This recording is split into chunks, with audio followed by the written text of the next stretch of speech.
Hello, World Civilization 106 class. Welcome to week 11. So first of all, I'm going to mention something one more time. I'm going to post one more announcement, and this is going to be the last time that I mention it.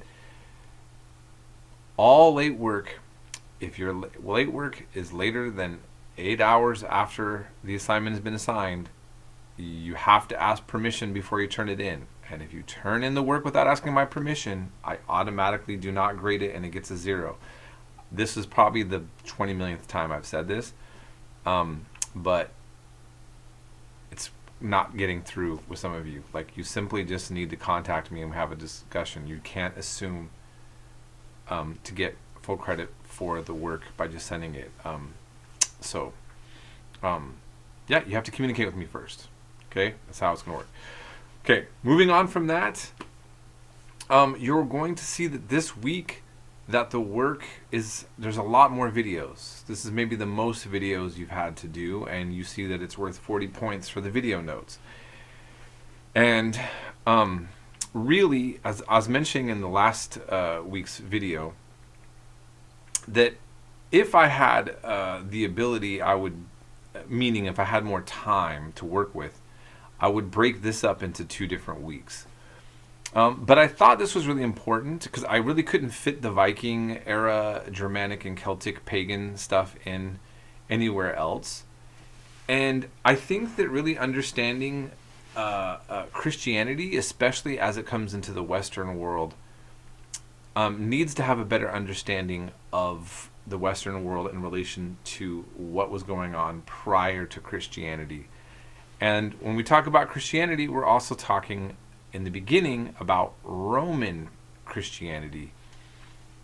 And one of the things that I want to mention here, again, and I think I might have mentioned this in another video, but for those of you who are Christian and you're taking this class and you're watching these videos that are being shown, there's something that that I'm pointing out here.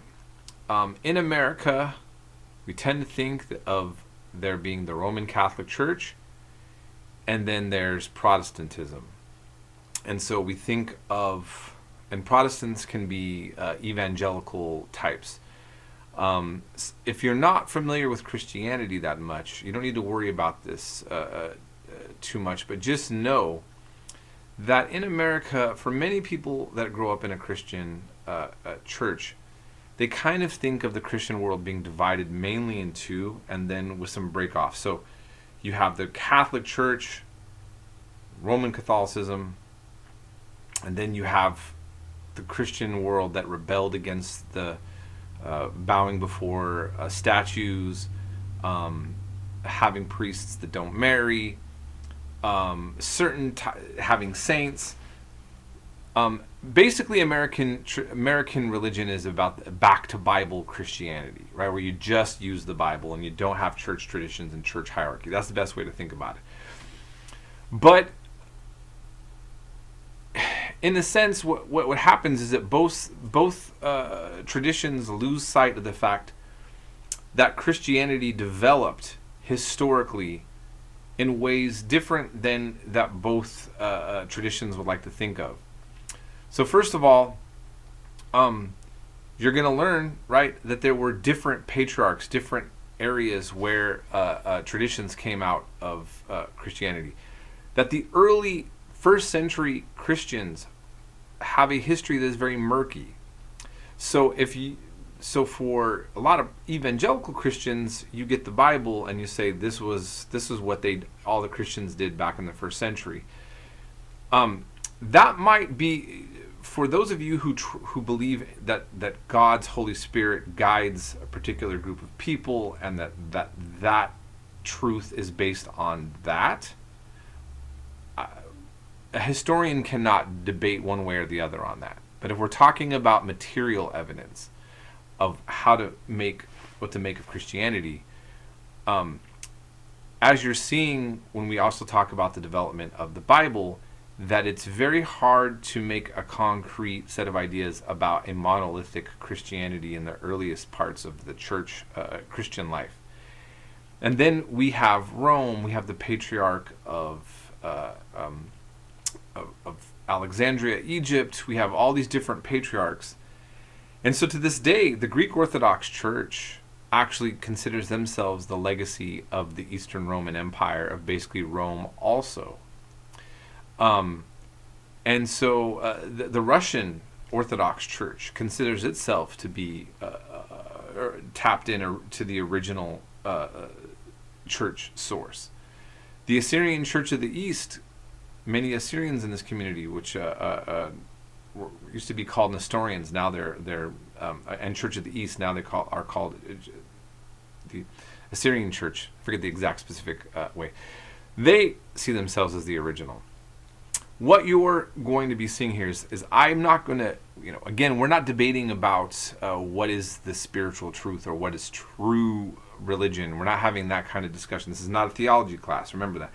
We're looking at the development historically of things that we can touch and feel and try to go that route.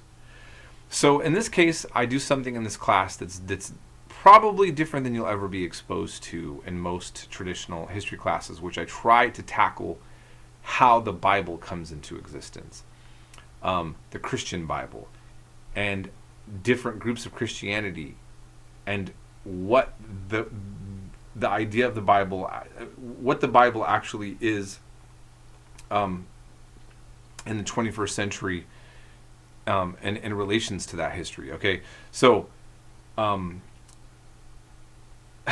anyways, I'll stop here because obviously you're going to get a lot of lectures and videos that's going to be covering that. What I would like you to do is to take notes, and if you have questions on any of this, feel free to let me know. This might be overwhelming information to all of you, even if you're very interested in the material. But I think some of you will at least find this enjoyable, that there's a point of reference that you can go back to when you want to come to understanding of all these things. And so I could also talk for a very long time on Norse mythology and what I find interesting about that. I want to recommend the last video we're going to have is on the Kievan Rus, and Jackson Crawford.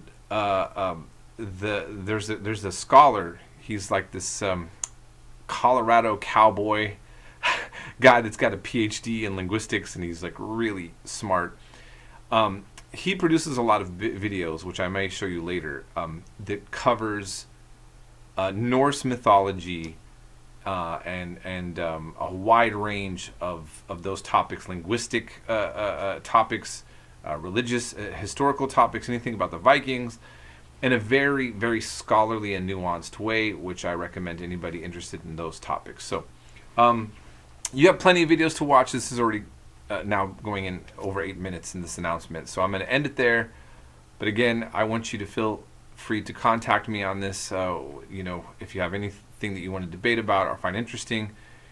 Remember that you only have an extra credit paper, so you don't have to focus on the paper, just the videos and the notes and the discussions. And lastly, I just want to let you know we're going to cover Islam next week in a very interesting and in-depth way also. So that's what's coming up. I hope that you all have a great week, and we'll be in touch.